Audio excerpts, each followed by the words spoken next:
welcome to Galactic Initiative. I'm your host, Jeff. Chapter 5 of the book had nothing to do with the reimagined Boba Fett. As a result, it was very good. The episode belonged to Din Djarin, whose presence improved the narrative and somehow the production value too. The new rescued the old. That's a first. I'll open with my rating, a solid 7 out of 10. The nostalgia is strong with this one, but it stands firmly on its own as a quality show. Accusations of fan service might arise. Don't believe them. If you enjoyed The Mandalorian, you will enjoy this chapter. First, a quick summary, then a bit of commentary from David and me. The Mandalorian began his post-Grogu adventures as a bounty hunter. He located the Armorer and her significantly reduced covert. She provided background for the Darksaber, Bo-Katan, and the Knight of 1,000 Tears. Din Djarin's removal of his helmet during Season 2 cost his membership, and he was given a nigh impossible task for atonement. As an outcast, he traveled to Tatooine for business with Peli Motto.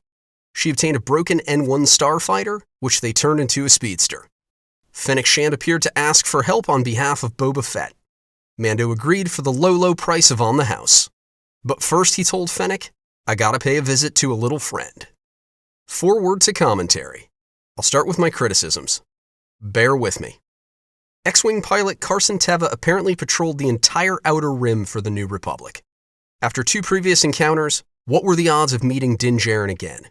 CT's appearance in this chapter shrunk the galaxy, as did Mando's return to Tatooine. Plus, the idea of speeding tickets in space, not so much. The jokes about romance with Jawas were terrible. They disrupt one's concentration on the story. Din Djarin's Starliner ride might have been an advertisement for Galaxy's Edge. It included 3 scenes when quick takeoff and landing clips would have sufficed. I'm suspicious. However, I admit to laughing at the weapons check. Final critique, Mando's pining for Grogu was exaggerated. I know they shared a bond, but their stories should diverge for a time. I wonder if the loneliness is financially motivated. Okay, my accolades. I savored the opening with Kaba Baez and the Ishi Tib Guildmaster. I appreciate diversity of humanoids in Star Wars. The fight was gritty and exciting. Mando's use of the Darksaber immediately answered questions and established a new era. His no-nonsense approach to bounty hunting kindled fond memories of Season 1. I feared we'd never hear his signature line again, but he delivered it. The refusal of social niceties to accelerate his negotiation with the Guildmaster was pure Mando. I also appreciate diversity of fauna. The Womp Rats and Hawkbat on Tatooine were welcome additions. Din Djarin's duel with Paz Vizsla emphasized the Darksaber's importance to Mandalore's future. Within days of rejoining the covert, Mando learned its lore and foiled a challenge for it. I was happy to see the squabble with Vizsla from the 3rd chapter end in victory for Din Djarin. The personal combat shield, a Death Watch special, contributed to the fun. Nice to meet another BD droid. BD-1 became popular thanks to Jedi Fallen Order. Cal Kestis' loyal companion was a main character in the game. The series scanning feature helped Mando to place a loose part. The Knight of 1,000 Tears with TIE bombers, security droids, and probe droids was sad and awesome. Sundari, the domed capital of Mandalore, disintegrated. A firestorm raged across the surface. The mushroom clouds and hunting droids implied nuclear explosions and reminded me of the Terminator. The long pipe in the DS-1 trash compactor was a cryogenic density combustion booster. Now we know. Unlike the countless hours on Tatooine, the Ring City, a heretofore unknown location, expanded the galaxy. I don't recognize it from any Star Wars content, but I thought of the wheel in Marvel Comics issues 18 to 23 from 1978. Most analysts are citing Halo. Regardless, I hope to revisit it. The Armorer is one of my favorite characters. Her comeback thrilled me. I liked her assembly of the Forge, history lessons, perceptions of Bo-Katan, and banishment of Din Djarin for his transgression. I doubted her restoration after Season 1. Thank you, Jon Favreau, for her return. She mentioned a mythosaur and living waters beneath the mines of Mandalore. Perhaps one or both will appear later. The N1 starfighter reconstruction, though lengthy, was gratifying. Din Djarin flying through Beggar's Canyon and following the Boonta Eve Classic course, fitting tributes to the past. The ship's supercharger, blaster cannons, and chrome shell reminded me of George Lucas's passion for hot rods. Another homage. Wizard. David wrote, "The opening scene when Mando used the Darksaber was awesome. Violent and graphic, things the Book of Boba Fett has been missing. Great action and nice callback to the warm or cold line. I liked Mando having to ride public transportation and the droid forcing him to remove all his weaponry.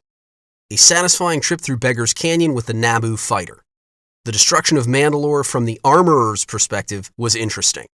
The cinematography was bad. For some reason, the interior and sub-level scenes were an issue more so than in the past, especially the lighting. Characters in dark areas were fully illuminated. I kept reminding myself of the volume, which has limitations. But the production team did a great job with The Prisoner, Chapter 6. I'm not sure what happened here. The theatrics bothered me too. Amy Sedaris' acting gets worse and worse.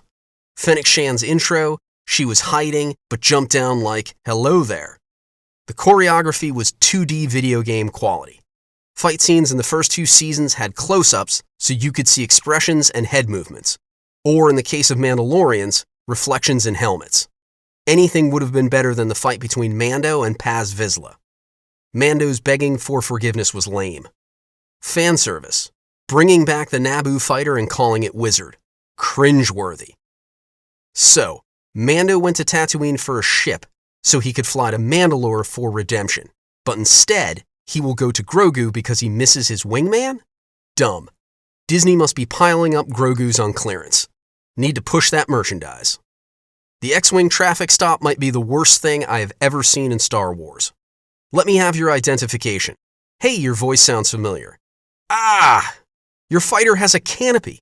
Look over and see if you recognize the guy. David's rating for the chapter was 4 out of 10.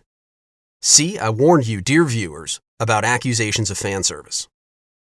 I hope you enjoyed the video. Please click thumbs up. Check out Galactic Initiative for more Star Wars videos. I posted links to prior reviews in the description.